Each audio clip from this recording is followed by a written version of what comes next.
Je m'appelle Massala Letamba Karl. Actuellement, je suis étudiant à l'université Omar Bongo Ondimba de Libreville au Gabon, en troisième année, en licence générale, littérature générale et comparée.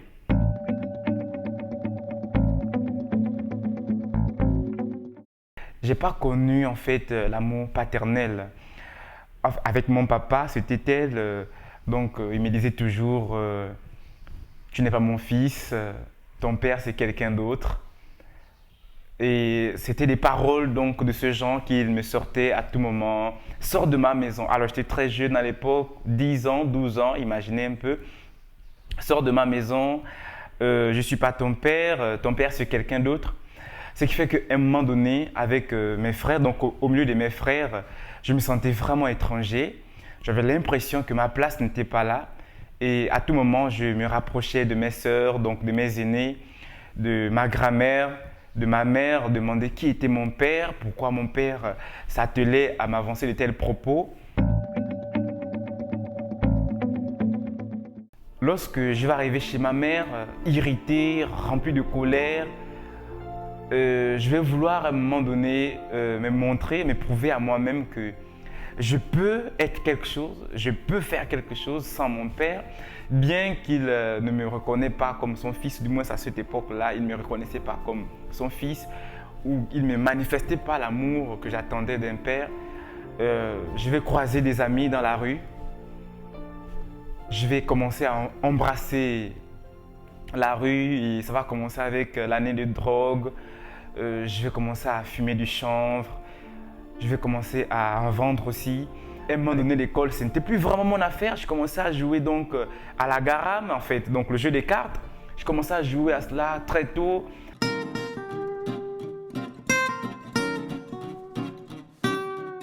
En 2000, on va dire, en fait, j'étais en quatrième à l'époque, je commence le rap.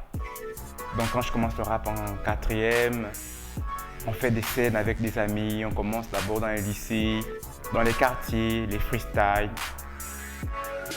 Ce schéma-là va plus ou moins être le mobile de ma vie, le rap désormais, les femmes, la drogue.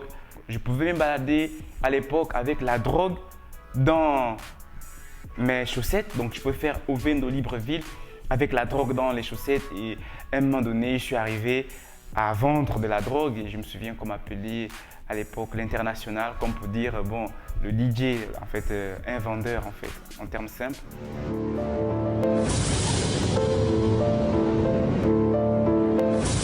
Lorsqu'on monte en première année, donc en première, le premier trimestre, avec des amis des types de classe, on va faire un mouvement de grève, donc on va fermer le lycée. Et c'est vraiment après cet événement que ma conversion en fait va déclencher. Donc mon professeur va me récupérer par la suite, me donner des conseils, me prodiguer des conseils, me demander de me calmer. J'aimais vraiment les révolutions, les Thomas Sankara, Gandhi et autres. Pour moi, je me voyais opposant, je me voyais révolutionnaire, je me voyais homme politique, toutes ces choses. À un moment donné, il y avait quelque chose qui s'est manifesté en moi en fait. Avec des amis, on pouvait faire des scènes, des prestations, je pouvais fumer. En fait, il y avait le culte de l'apparence, en fait, le culte du corps, il y avait l'apparence qui était là. Mais intérieurement, je sentais qu'il me manquait une paix intérieure, en fait. À 3 reprises, j'ai failli devenir fou. Ça a l'air d'être incroyable, mais c'est la vérité. Je me souviens que la première tentative, j'avais fumé ce jour-là.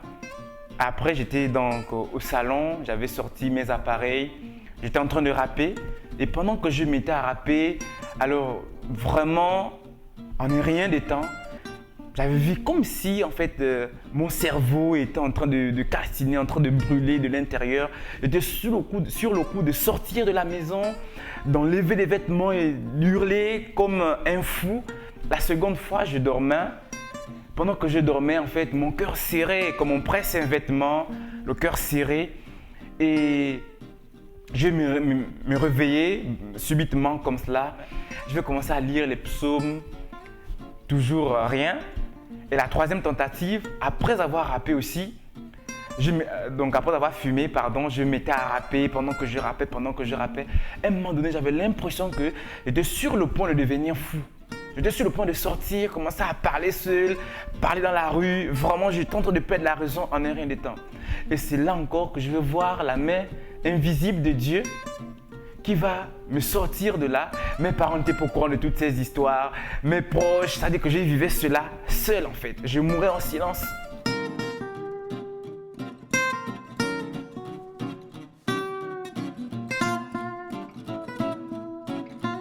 Je m'étais mis en tenue d'Adam. Je dis Seigneur, je ne connais pas prier.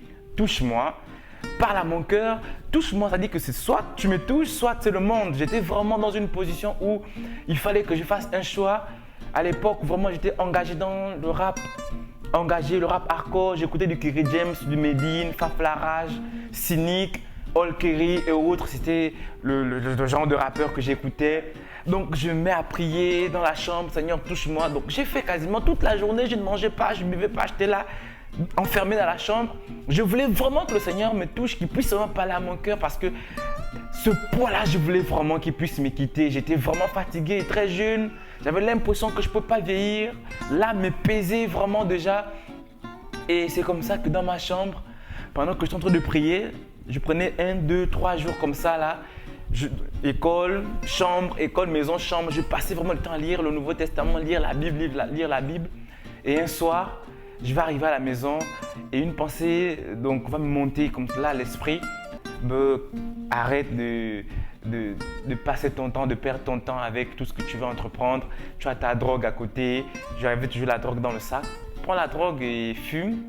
Donc je vais prendre mon sac pendant que je vais sortir la drogue de mon sac. Et ce jour, c'est vraiment cet acte magnifique, merveilleux, miraculeux et extraordinaire qui va me marquer.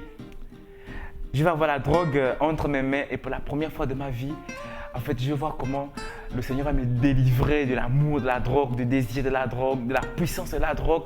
Et pour la première fois de ma vie, je vais me sentir libre. Jésus a transformé la caverne lugubre de la mort en un passage conduisant vers la gloire. Il a transgressé la loi de la tombe et alors, un langage puissant écrivit toute l'histoire. Quand je contemple la croix merveilleuse, cette voie si prodigieuse sur laquelle le prince de gloire mourut, quelle nouvelle chaleureuse, la pierre angulaire pour nous mourut. Ma conversion va commencer comme ça. En moins d'une semaine, vraiment dans tout le lycée, tous mes condisciples, toutes mes connaissances venaient quand ils apprenaient que je me suis converti. C'était incroyable, c'était impensable. Moi, je me suis converti, c'est pas sérieux parce qu'à l'époque, je pensais que bon, la vie chrétienne, c'est pour les pauvres, c'est pour ceux qui ont raté leur vie. J'étais très jeune, j'avais du potentiel pour être jeune, j'avais entre griffes un petit succès au milieu de la jeunesse. Donc, je faisais du rap, j'avais du succès et à l'époque, ma maman vraiment arrivait aussi à satisfaire mes besoins financiers, ce qui faisait que dans certains domaines, je n'étais pas vraiment les moindres. C'était un atout pour moi pour être dans le monde avec la philosophie, le raisonnement. Mais le Seigneur m'a récupéré au monde. J'étais sur le point carrément de m'enfoncer complètement dans le monde. Il va me gagner. Et là, j'ai évolué avec mon professeur. Là, on passait le temps de prière à deux. Je n'étais dans aucune assemblée à l'époque. On passait le temps de prière. Mais vraiment, j'avais une transformation radicale, totale, incroyable. Pourquoi vivre dans le monde et nous conformer au siècle présent sans aucune insouciance?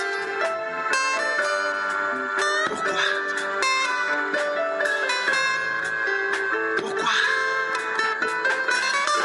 accepter de vivre volontairement dans l'ignorance?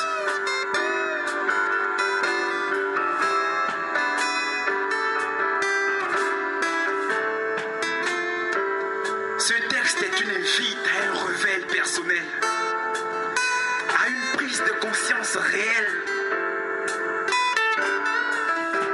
avant qu'il ne soit communautaire, le salut et l'amour personnel. Réveille-toi, toi qui dors. Réveille-toi d'entre les mortels et laisse que Christ éclaire. Personne ne pouvait m'approcher sans que je ne puisse parler de Jésus-Christ. J'avais abandonné le rap, j'avais complètement tout abandonné. Et c'est vraiment une invite que j'adresse à la jeunesse du monde, à la jeunesse qui m'écoute actuellement, Rien ne vaut, en fait, d'être vécu dans le monde. Les plaisirs de la vie ne sont que vanité, tout n'est qu'éphémère.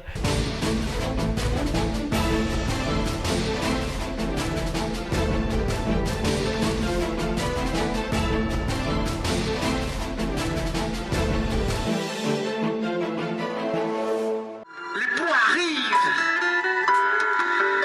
Ajoute l'huile dans ta lampe. Il n'est pas question que tu arrives tard.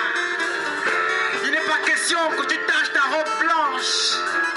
Il n'est pas question que tu réunis ta race. Car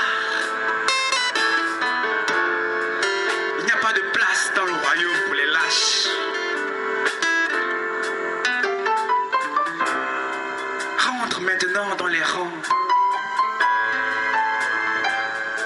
et attends patiemment le coup d'envoi du départ, fils d'Abraham. Aujourd'hui, je réalise que Jésus-Christ est celui que tout jeune doit expérimenter. C'est possible d'être jeune, c'est possible d'avoir du potentiel, d'avoir du talent. Je continue aujourd'hui avec la poésie pour la gloire de Jésus, parce que je crois que par le biais de l'art, Jésus-Christ peut aussi toucher la jeunesse dans toute ta grandeur. En tant que publicain, plus je m'approche de toi, plus je réalise ma misère. Mais comment t'adorer? Comment te louer, te célébrer, te magnifier, te glorifier, moi homme simple mortel au cœur charnel? Assis sur ton trône, sur l'univers tu règnes. Même la nature prône le retour de ton règne. Qui peut t'égaler, rivaliser? Qui peut oser t'affronter? À la croix, Lucifer et son royaume, tu les as tous dévalisés.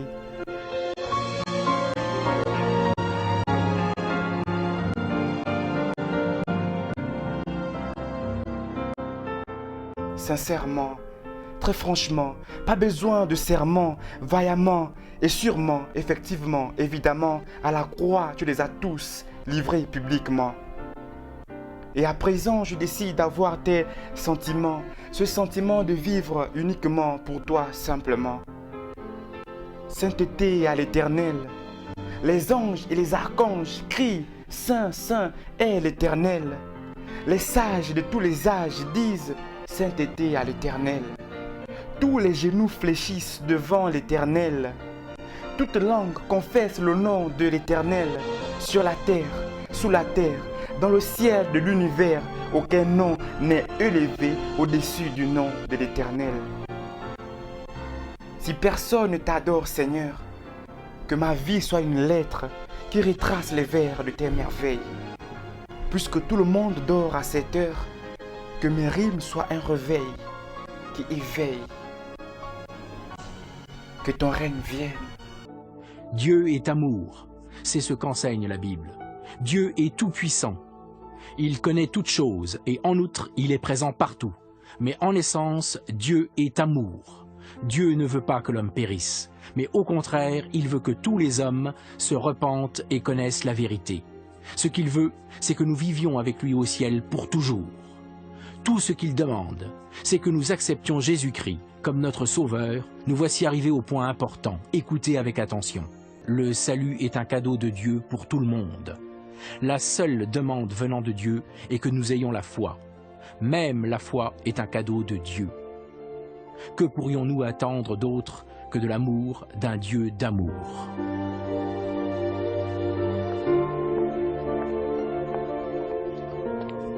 Aimeriez-vous recevoir le cadeau de la vie éternelle? Aimeriez-vous être pardonné de vos fautes et aimeriez-vous devenir un membre de la famille de Dieu? Le Dieu d'amour vous écoute, il ne repoussera personne venant à lui en toute sincérité. Quoi que vous ayez fait ou pas fait, Dieu désire vous amener jusqu'à lui. Il est le Dieu d'amour et son amour parfait absout nos péchés, peu importe ce que nous avons fait. Jésus sera la fontaine de votre vie. Amen.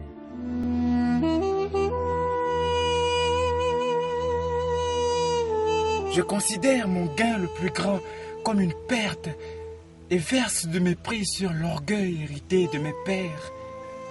Si tous les royaumes de la terre m'appartenaient, oui, si à mes pieds le monde se prosternait, Ce serait une vaine offrande à lui offrir, je le reconnais. Un amour si grand, si immense, si divin, demande de mon existence, mon cœur, ma vie et tout ce qui est mien.